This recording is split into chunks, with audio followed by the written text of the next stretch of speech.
سلامونه نیکې هیله او احترامات فضل وهاب سواتي ملګرو د سواتي فاونډیشن رضاکار تاسو یې نه چې کور په کور ګرځي چېرته چې یتیمانان ماشومان هغې ته ځان رسوي. په دې کور کې 15 یتیمانان ماشومان دي. دې ته به بنینونه وغیره دغه ورکو. په دې کور کې دا ماشوم وګورئ په روز کال وله دا کوټې مونږ ورکړې وه او تر دې وخته پورې د هغې په غاړه ده. چا چې هم په دې کې مرسته کړې الله تعالی دې د دې عوضونه ورکړي.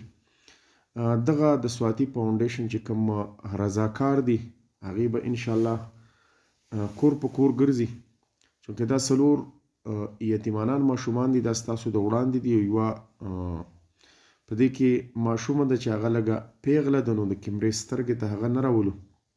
دې ته به مونږ جرابې ورسره لاسپیلۍ څادر کوټي بنین وغیره چې کم کور کې د کم څیز ضرورت وي نو هغه به مونږ ورکوو. خو مسلمانانو ورنو ستاسو نه هم هیله لرو چې خپل خیرات صدقات عطیات څومره چې وي نو هغه تاسو مونږ سره شریک کړئ، یا تاسو په سواتي فاونډیشن کې د یتیمانانو سره مرسته کول غواړئ. دا وګورئ دا پروسکني د پیکج هغه کوټي ده. نو که تاسو په سواتي فاونډیشن کې خپل صدقات خیرات او عطیات جمع کول غواړئ، د سکرین په دې شیشه باندې زموږ نمبر شته، بالکل تاسو موږ سره جمع کولی شئ. انشاءالله مستحقینو ته رسول چې کوم دی دغه به زموږ ذمه داري انشاءالله. مسلمانانو ورونو دا دنیا چې کومه ده دا پاتې ده، ډېره عرضي زندګي ده.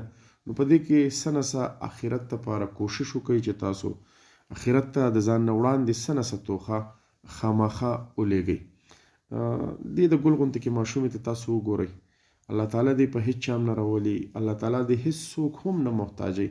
دا د ګل په شانتې ماشومان، نو که دې ته ټوپۍ د ګرمۍ دپاره میلاو شي چې د یخنۍ نه بچ شي، یا څادر یا بلوز بوټان جرابې وغیره ستاسو په معمولي غونته کې ورکړه باندې د دې یتیمانو چوله هم بلیږي او دوی د یخنۍ نه هم بچ کېدی شي.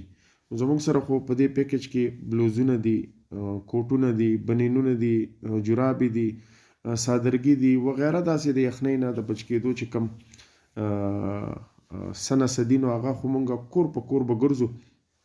دغه کوټې تاسو یې نه پروسکنۍ کوټې د دې ماشومې ته خو انشاءالله مونږ ورته څه کال نوې ورکوو. او ستاسو د وړاندې دي چې دغه یتیمانان ماشومان چې کوم دي نو هغې دغه استعمالوي. په لوی الله سپارو ملګرو، تر بل ویډیو پورې مونږ سره اوسئ. د الله په امان.